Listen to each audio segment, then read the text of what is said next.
राधे राधे महाराज जी। महाराज जी ये पूछ रहे हैं महाराज जी आपका जन्म क्यों हुआ है महाराज जी? हाँ, सत्य बात है।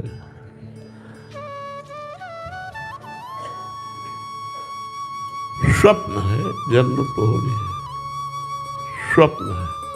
हमारा जन्म ही नहीं हुआ। आप कौन है? अजन्मा है, हमारा जन्म ही नहीं हुआ, स्वप्न है। ये सत्य नहीं है। ये न पहले था न आगे रहेगा, ये बीच में भास रहा है स्वप्न की तरह। उमा कहूं मैं अनुभव अपना, सत हरि भजन जगत सब सपना। और मुझ अजन्मा का कभी जन्म ही नहीं हो सकता। केवल भ्रम से ऐसा मान लिया है। उसी भ्रम के कारण जैसे स्वाप्निक शरीर में हम सुख दुख का अनुभव करते हैं, ऐसे जागृत में भी ये मोहा ज्ञान अंधकार से युक्त शरीर है। इस शरीर को बना गया। उसी अज्ञान, अगर आप पूछते हैं क्यों हुआ, तो उसी अज्ञान को मिटाने के लिए, ये भ्रम मिटाने के लिए ये जन्म की बाह्य लीला हुई है। बकाया न मेरा कभी जन्म हुआ न कभी जन्म होगा। मैं अजन्मा हूं, मैं निर्विकार हूं, पर विकारी शरीर को स्वीकार करने के कारण विकारी जैसा दिखता हूं। जन्म मरण युक्त शरीर को स्वीकार करने के कारण जन्म मरण वाला दिखाई देता हूं। वस्तुतः मैं अजन्मा हूं, मैं निर्विकार हूं। तो अभी हम आपको स्वप्न में देख रहे हैं महाराज। आप देख रहे हैं स्वप्न में। ये जो प्रेमानंदधारी शरीर है, ये स्वाप्निक है, ये सत्य नहीं है। ये न था न रहेगा, ये बीच में भास रहा है। कुछ समय बाद ये स्वप्न की तरह मिट जाएगा, इसका कोई अस्तित्व नहीं रहेगा। मेरा अस्तित्व था, मेरा अस्तित्व है और मेरा अस्तित्व रहेगा। महाराज जी आप स्वरूप से बात कर रहे हैं। अब जान जाओ तो जान जाओ, ना जान पाओ तो बस अब इतना ही है। अब इसके आगे अनुभव गम्य भजन जी सकता, अनुभव के द्वारा जाना जा सकता है, वाणी के द्वारा नहीं। राम अतर्क बुद्धि मन बानी, मत हमारी सुनो भवानी। भगवान और भगवान के निज जनों में अंतर नहीं होता, और ये अतर्कनीय स्थिति को प्राप्त होते हैं। ये बातों से नहीं बताया जा सकता। महाराज जी इसको जानने के लिए साधक को उसी स्थिति में आना पड़ेगा। हाँ, उसी, जब तक उस स्थिति में नहीं आएगा तब तक नहीं समझ। मतलब जगना पड़ेगा। बिल्कुल। अभी स्वाप्निक पुरुष हो, जब जगोगे तब प्रश्न ही नहीं रह जाएगा। हम तुम नहीं रह जाए, हम न तुम दफ्तर गुम। देखने वाला ही नहीं, देखत देखत ऐसा देखा, मिट गई दुविधा, रह गया एक। एको ब्रह्म द्वितीय नास्ति। एक सब में एक। हजारों घड़ों में हजारों प्रतिबिंब पड़ रहे हैं, तो हजारों सूर्य थोड़ी हो गए। सूर्य तो एक ही है। घड़ों के नाश से सूर्य का नाश थोड़ी हो गया, वो तो अविनाशी चमक रहा है।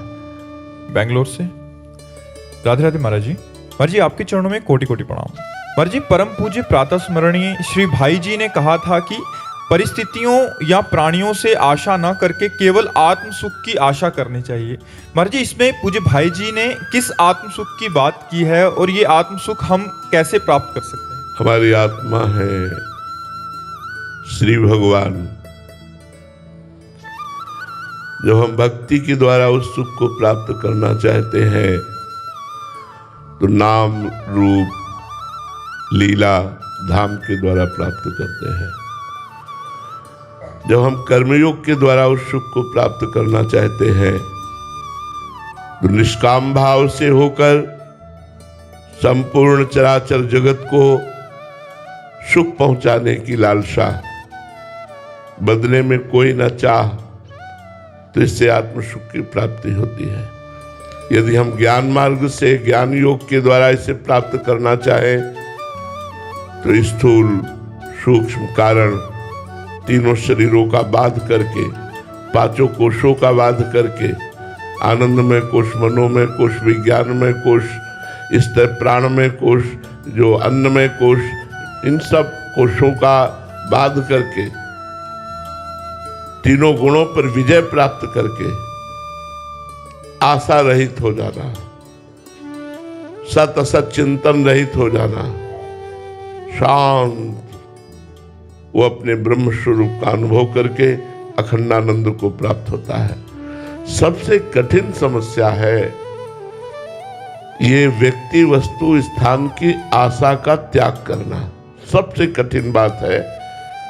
वेद विद्या पढ़त, कर्म धर्मन करत, जलप तन कलप की अवधियानी, चारु गति छाण संसार भटकत भ्रमत, आस की पास नहीं तोरी जानी। हमारे यहाँ सेवकवाणी रस ग्रंथ का सिद्धांत है।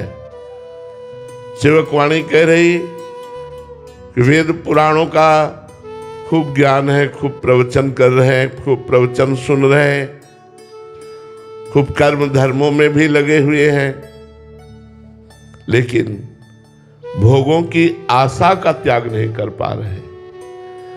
व्यक्ति से आशा, वस्तु से सुख की आशा, किसी भोग से सुख की आशा, यही हमारे अत्यंत समीप आत्म सुख को ढके हुए है।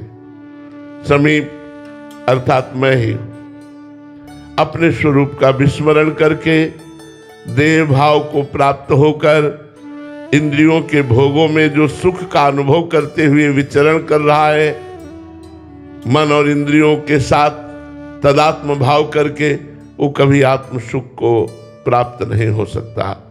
जो अपनी इंद्रिय और मन को भोगों से हटाकर भोगों की आस, वस्तु व्यक्ति स्थान की आशा का त्याग करके कर्तव्य का पालन करते हुए शरीर निर्वाह और धर्म में विषयों का सेवन करते हुए और निरंतर सच्चिंतन करते हुए, भगवत चिंतन करते हुए समय व्यतीत करता है, तो असत चिंतन का त्याग होते ही अंतःकरण निर्मल हो जाता है। सम और निर्मल अंतःकरण में ही आत्मस्वरूप का अनुभव होने लगता है। जहां सम हुआ, निर्मल हुआ, तो ममत्व हटा, अपने स्वरूप का अपने आप में अनुभव होने लगता है। अपार सुख स्वरूप हमारा है, सुख राशि है, चेतन अमल सहज सुख राशि। पर किसी एक मार्ग का अवलंबन ले, चाहे भक्ति योग या कर्म योग या ज्ञान योग, और आचार्य की शरण होकर, गुरु की शरण होकर उनकी आज्ञा के अनुसार साधना की जाए। संयम यह न विषय के आशा, सदगुरु वैद्य वचन विश्वासा, संयम यह न विषय की आशा। है बहुत बड़ी बात हम कह रहे हैं। विषय की आस की पास नहीं तोड़ पाते बड़े बड़े साधन करने वाले। वस्तु से सुख की आशा, शरीर भोग से सुख की आशा, रुपए से सुख की आशा, मान प्रतिष्ठा से सुख की आशा, इसे नहीं तोड़ पाते। और जिसने गुरु कृपा बल से इसे तोड़ दिया, वही आत्म सुख को प्राप्त हो जाता है। आशा ही परमम दुखम, नैराश्यम परमम सुखम। ये आशा नहीं टूट रही। आप लोग देख लीजिए, किसी वस्तु से आशा, किसी व्यक्ति से आशा, धन से आशा, पद से आशा, मान प्रतिष्ठा से आशा, ये बनी ही रहती है। इसी के कारण ना तो भक्ति योग का पूर्ण अनुष्ठान हो पा रहा है, न कर्म योग का और न सांख्य योग का कोई अनुभव नहीं हो पा रहा। बस कोल्हू के बैल की तरह दिनचर्या चल रही, कोई आत्मानंद का अनुभव नहीं हो रहा है। इसलिए हमारी प्रार्थना है, यदि आत्मानंद, भगवदानंद, परमानंद, विज्ञानानंद, प्रेमानंद, ये सब उसी परमात्मा आनंद के नाम है, ये प्राप्त करना चाहते हैं तो पहले भोगों की आशा का त्याग कर दे। व्यक्ति से आशा का जो सुख प्राप्त करने की लालसा है, उसका त्याग कर दे। ये आशा ही परमम दुखम, नैराश्यम परमम सुखम। ये आशा परम दुख देने वाली है, पर कैसे बताए? ये मन मानता ही नहीं, बड़ा हठीला है और भोगों की आशा कर बैठता है।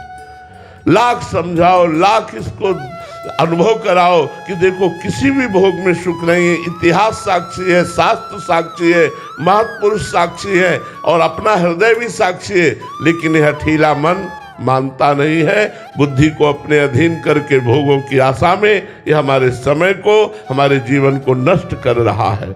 हम अशांत होते चले जा रहे हैं, इन कामनाओं की भीड़ में हम खोते चले जा रहे हैं। कोई बड़ा भाग्यशाली है जो संत सदगुरुदेव की चरण आश्रय वृत्ति से भगवदानंद की प्राप्ति के लिए पूर्ण समर्पण करके उनकी आज्ञा के अनुसार चलते हुए वो इन समस्त आशाओं को काट करके और भगवत चिंतन में डूब जाता है, वही आत्मानंद को प्राप्त होता है।